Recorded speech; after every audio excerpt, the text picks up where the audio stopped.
Baik, Assalamualaikum warahmatullahi wabarakatuh. Saudara-saudara sekalian, sore ini saya menyempatkan diri datang ke sini untuk melihat perkembangan terakhir dari peristiwa yang sudah dilihat dari banyak pejabat tadi. Jadi begini, saya menyampaikan 4 hal kecil. Pertama, saya mewakili pemerintah sekali lagi menyampaikan turut atau sangat berbelasungkawa, sangat berduka atas peristiwa yang menyebabkan tewasnya atau meninggalnya 41 warga binaan lapas ini di 41 orang, kemudian ada beberapa yang luka-luka yang masih dalam perawatan. Saya sudah melihat tempatnya, melihat juga yang masih dirawat di sini tadi, dan saya juga mengucapkan terima kasih kepada Dirjen Kemasyarakatan telah membentuk gugus tugas. Ada yang tadi menangani soal keluarga, ya. Kalau ada keluarga yang perlu ketemu, perlu informasi, sini sudah ada timnya. Ada yang macam-macam lah, saya sudah lihat tadi laporannya. Yang paling perlu cepat itu adalah hubungan keluarga. Yang lain-lain sudah ditangani dengan baik. Saya untuk itu yang kedua, sebagai sungkawa, saya mengucapkan terima kasih atas kecepatan langkah yang diambil oleh aparat-aparat dari Direktorat Pemasyarakatan, Direktorat Jenderal Pemasyarakatan, kemudian Polri, kemudian rumah sakit, ya, rumah sakit, TNI, Wali Kota Tangerang, dan yang lain-lain. Dan saya sebut satu persatu. Saya melihat ada kecepatan langkah yang sudah dilakukan, sehingga sampai sekarang situasinya sudah sangat terkendali, tinggal memfollow up dari akibat-akibat yang itu, ya, akibat dari kejadian itu. Kemudian itu yang kedua, saya bicara lain yang sifatnya kebijakan umum pemerintah terkait dengan kasus ini. Saudara, kalau melihat jumlah korban, melihat peristiwa ini ada dua hal. Yang satu, korbannya itu dari 40 orang itu tindak pidana narkoba, satu terorisme. Itu satu. Ada. Yang kedua, hunian penjara kita tuh sudah over kapasitas.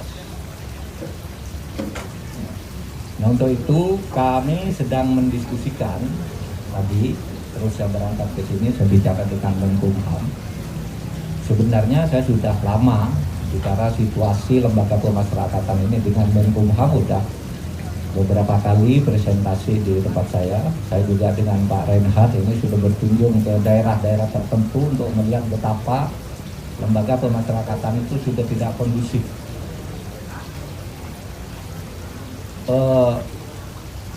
Lebih dari 200.000 narapidana atau warga binaan itu, separuhnya itu 50%-nya itu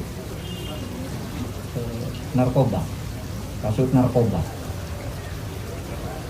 Bayangkan satu kejahatan mendominasi 50%, sisanya kejahatan-kejahatan lain yang jumlahnya sedikit. Ini tentu ada sesuatu yang harus kita bicarakan lagi, bagaimana menangani kejahatan narkoba dan memfollow up-nya di pengadilan dan memfollow up putusan pengadilan. Yang kedua, overkapasitas. Saya sudah berkeliling sejak tahun 2004 saya menjadi anggota DPR, berkeliling ke seluruh Indonesia melihat lapas-lapas kita itu penuh Jadi satu kamar yang tidak terlalu luas tuh isinya bisa 20 orang, 30 orang. Terakhir saya bersama Pak Renhat ke Pasuruan, ada satu kamar hanya kecil gitu. Kamar yang tidak terlalu luas, isinya 40 orang. Dan itu semuanya narkoba. Nah, oleh sebab itu ada dua hal yang tadi saya bicarakan dengan Pak Menteri.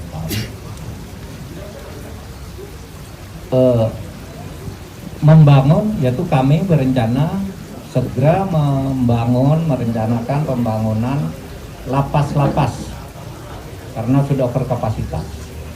Ini sejak tahun 2004 itu dibicarakan terus antara pemerintah dan DPR, tetapi selalu tidak jadi karena pertimbangan anggaran, pertimbangan ini itu. Tadi saya dengan Pak Menkumham ya segera akan lebih fokus ke sini dalam waktu dekat.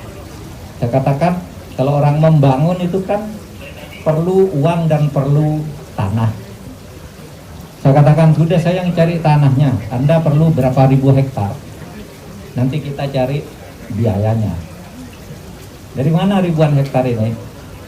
Saya sudah bicara dengan Kementerian Keuangan tadi, tanah-tanah yang dari BLBI yang sekarang kami kuasai itu, oke, nanti kalau lembaga pemasyarakatan perlu berapa ribu hektar di seluruh Indonesia ini.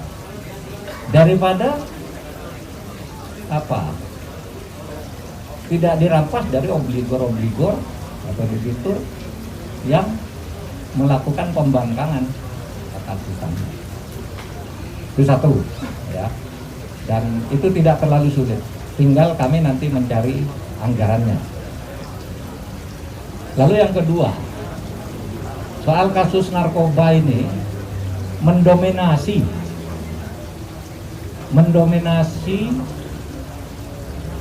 tingkat hunian lebih dari 50%. Apa yang terjadi di sini? Ternyata yang banyak di sini kasus narkoba itu adalah pengguna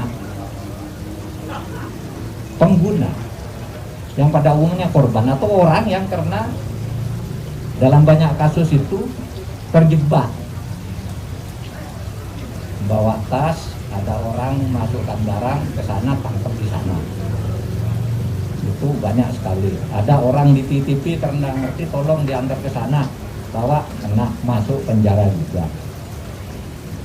Sehingga tadi saya berdiskusi dengan Pak Menkumham, bagaimana kita bicara yang orang yang oke lah, yang bandar-bandar itu jangan kita ini, tetaplah hukum sesuai vonis yang inkrah. Tapi yang korban-korban dan pengguna yang menjadi korban ini kita pikirkan apakah itu harus masuk lapas semua, apa tidak lebih bagus dengan selektif direhabilitasi. Kan ada tuh tidak terbukti Anda atau pada tahap tertentu iya tapi ini adalah korban, rehabilitasi sehingga penjara itu tidak perlu terlalu penuh dengan itu. Karena kita tuh dulu kan namanya penjara di zaman Belanda tahun 50-an digagas, kalau gitu jangan pakai nama penjara, pakai lembaga pemasyarakatan. Tujuannya apa? Untuk memanusiakan manusia. Kalau ditumpuk-tumpuk gitu dengan penuh penderitaan gitu, kapan mau dimanusiakan, kapan mau dimasyarakatkan dengan baik. Nah, kita akan diskusikan lagi ini sehingga nanti akan lebih jelas bahwa visi pemasyarakatan kita itu memanusiakan kembali manusia yang tersesat karena tindak pidana agar bisa kembali ke masyarakat sebagai manusia normal. Akan dibina. Pembinaan itu sudah dilakukan, tetapi karena itu terlalu banyak itu sehingga tidak fokus, tidak terbagi beban-beban fungsinya, sehingga ya salah satu akibatnya terjadi peristiwa seperti ini. Tentu ada soal-soal lain ya, tetapi itu salah satu akibat dari akumulasi permasalahan dua tadi. Saya kira itu dari saya persilakan kalau ada yang tanya.